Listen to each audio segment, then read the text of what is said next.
राज्यसभा सदस्य के रूप में आज 3 सदस्यों का शपथ ग्रहण हुआ। उनमें छत्तीसगढ़ से हैं देवेंद्र प्रताप सिंह। आपका बहुत बहुत स्वागत है राज्यसभा में। जी धन्यवाद। और सबसे पहले हम आपसे यही जानना चाहेंगे कि आपका जो राजनीतिक सफ़र रहा है उसके बारे में, और आज आपने राज्यसभा के सदस्य के रूप में पद और गोपनीयता की शपथ ली है। आगे का विजन, आगे का लक्ष्य क्या है, इस सब को भी। सबसे पहले तो मैं अपने आप को बड़ा सौभाग्य समझता हूँ कि भारत के उच्च सदन का सदस्य मैं निर्वाचित हुआ हूँ। इसके लिए मैं हमारे भारतीय जनता पार्टी के सभी केंद्रीय नेतृत्व को एवं मेरे प्रदेश के छत्तीसगढ़ प्रदेश के केंद्रीय नेतृत्व को मैं धन्यवाद देना चाहता हूँ। मैं देवेंद्र प्रताप सिंह जो राज्यसभा का सदस्य निर्वाचित हुआ हूँ, ईश्वर की शपथ लेता हूँ कि मैं विधि द्वारा स्थापित भारत के संविधान के प्रति सच्ची श्रद्धा और निष्ठा रखूँगा। मैं भारत की प्रभुता और अखंडता अक्षुण्ण रखूँगा तथा जिस पद को मैं ग्रहण करने वाला हूँ उसके कर्तव्यों का श्रद्धापूर्वक निर्वहन करूँगा। ये मेरे लिए बड़ा गर्व का विषय है।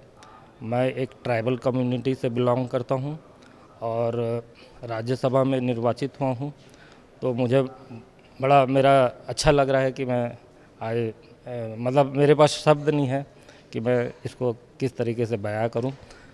सिंह साहब, आपका जो राजनीतिक जीवन रहा है छत्तीसगढ़ में, उस यात्रा को भी आप शेयर करना चाहेंगे इस मौके पर? मैं 2003 से भारतीय जनता पार्टी से जुड़ा और तब से मैं भारतीय जनता पार्टी का एक सक्रिय सदस्य रहा और मुख्यतः मैं अपना सफ़र जो है संघ से चालू किया और संघ में जिला संचालक के बतौर सदस्य रहा रायगढ़ में और फिर विभिन्न दायित्वों में रहा संघ में और मैंने अपना प्रथम वर्ष भी संघ में किया और उसके बाद जिला पंचायत का सदस्य हूँ वर्तमान में और रेलवे बोर्ड हिंदी सलाहकार समिति का सदस्य भी हूँ। और इस दरमियान संगठन में भारतीय जनता पार्टी के अपने छत्तीसगढ़ प्रांत में सदस्य रहा।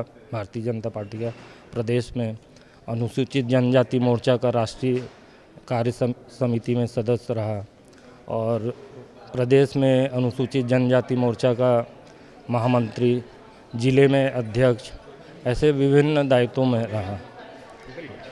जो सामाजिक जीवन है, राजनीतिक जीवन है, उस पूरी यात्रा को सिंह साहब ने हमारे साथ साझा किया है।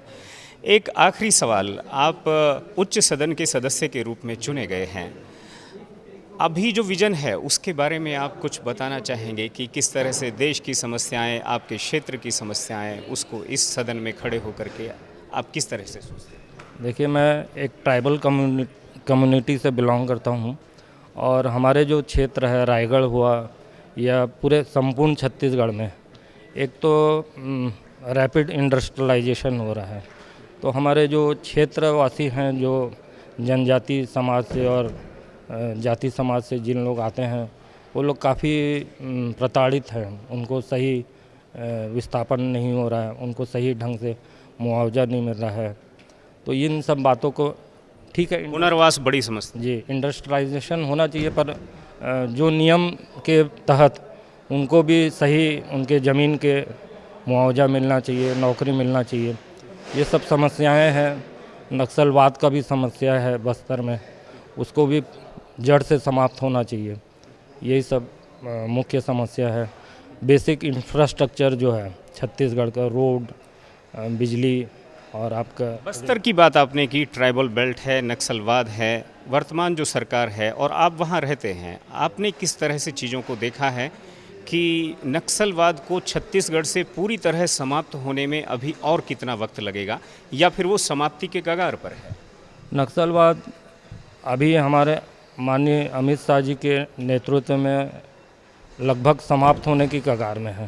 कांकेर को हमने अभी देखा, अभी व्यापक तौर पर चल रहा है, ऑपरेशन चल रहा है वहाँ पर और निश्चित रूप से 2-3 महीना के अंदर नक्सलवाद समाप्त हो जाना चाहिए। 2-3 महीना में? जी, बहुत मतलब ज़ोरों से चल रहा है अभी वहाँ पर। मैं अभी चुनाव के दरमियान बस्तर में रहा हूँ और अच्छा से अगर ये किया जाए तो निश्चित रूप से जड़ से ख़त्म हो जाएगा नक्सलवाद। बिल्कुल, बहुत बहुत शुक्रिया आपका।